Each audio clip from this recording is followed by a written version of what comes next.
This new update is an absolute gut punch to Toronto Raptors fans, as the hopes were alive this entire season to land Cooper Flagg in this year's NBA draft, but the lottery luck was not on the side of Masai during the Toronto Raptors last night, as not only did we not move up, we actually fell back in our projected draft lottery position. And that was unfortunate. We had a hot reaction. I broke down this morning how hey, us falling these two slots, the number 9 overall selection, is actually way better than we thought, because the players that are expected the Raptors are going to go after should still be there at that position. So things are fine from the drop, but we got a gut punch in this new report that was dropped today that frankly has Toronto Raptors fans a little sour taste in their mouth from everything that's going on. It goes beyond, the theories of this draft lottery being rigged and things along those lines. So lots of stuff to break down out here in this video. But before we do, folks, again, if you're a part of the over 52% of our viewers, we got a bunch of new people tuning in, excited for the offseason, leading into a year where the Toronto Raptors are about to be back, but over half our viewers tuning in the channel haven't hit the subscribe button just yet. So make sure you guys hit that subscribe button if you want to be up to date on all of the latest Toronto Raptors news, reports, rumors.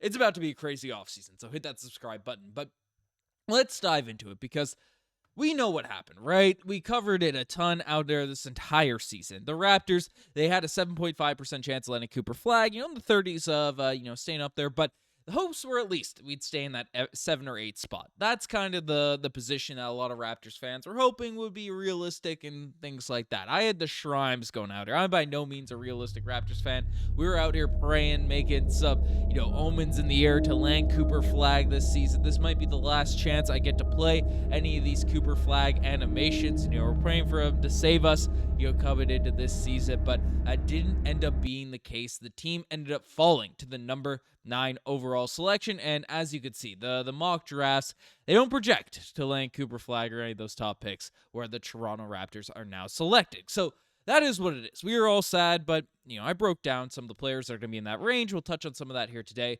but a gut punch report was dropped today from Doug Smith and a few different insiders, so we'll basically take a look at some of those here now, as essentially we'll break it down. The 4-number combination that landed the Dallas Mavericks the first overall pick was 10, 14, 11, and 7.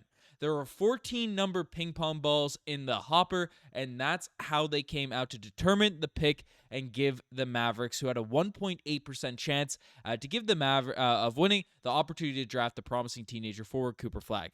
The Raptors, who had 10, 14, 11, and 4, foiled in the final number called.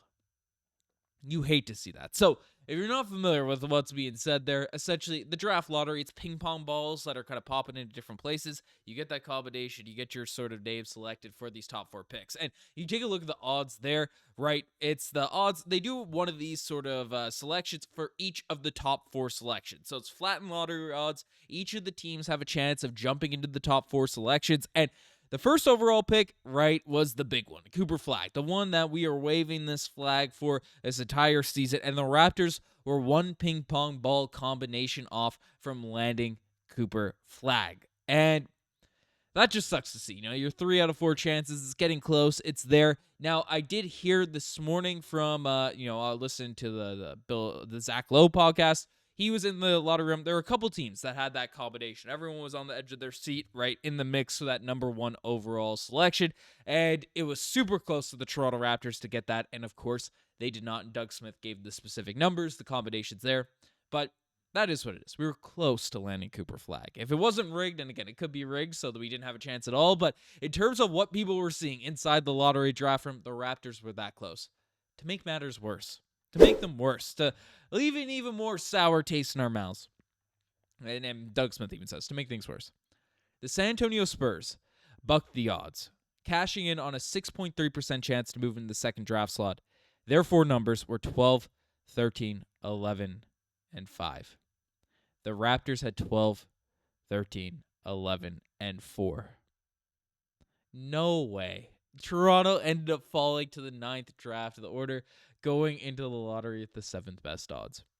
So not once, but twice. Not once, but twice. The Toronto Raptors were one of those ping pong balls off, one number off for the number 2 overall selection this year's NBA draft from getting Dylan Harper.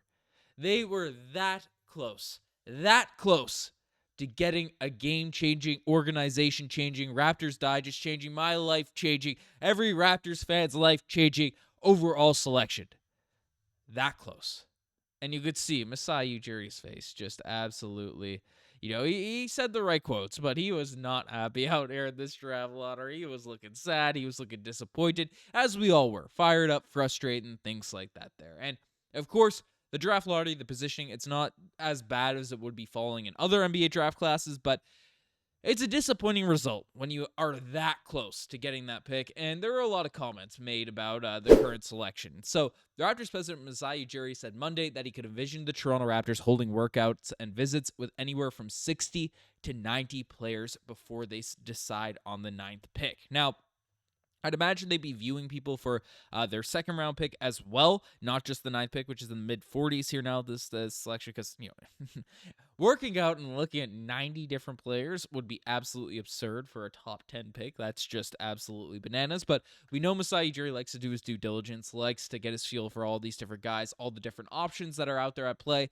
and he had some quotes himself, say, this number 9 really puts us in a position where we've got to really look and investigate. This gives us more of an opportunity to really work with a lot of players. There's so many players in this draft and players that are capable. So what this tells me is Masai Ujiri is going to be looking all over the board, looking all over the place for different guys. It's not just going to be, common Malawatch, who's, if he falls, if he's available. There's going to be a huge range of people that are in the mix, and we'll cover all the ones that have a realistic chance of getting into their 9th pick, and probably Masai Ujiri will end up going off the board with whatever's happening there in terms of a selection, and then there'll be a guy that's shocking the NBA within 2 seasons. So I trust Masai Ujiri no matter what pick he's selecting at fully with, who he's going to be aiming at out there in the NBA draft.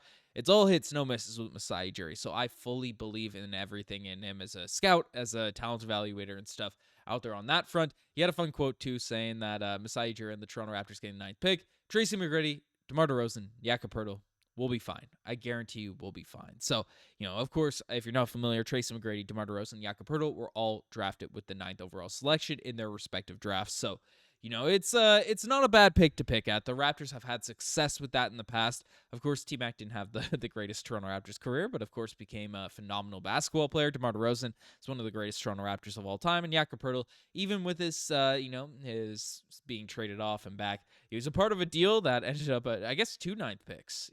DeMar DeRozan and Jakob Poeltl were in a trade that got us Kawhi Leonard, and, they both, well, at least Jakob Poeltl came back and ended up being a really solid impact player for the Toronto Raptors. So it is what it is. We've taken a look at all the draft class in terms of the positioning, in terms of everything that's going on. I am very, very optimistic about whoever will end up landing at these positions. There's a lot of good players in this draft range, so we'll see how things shake out. But let me know what you guys think about the Raptors being that close to getting that number 1 overall pick and that number 2 overall pick, which is just even more disheartening. But you guys are the best.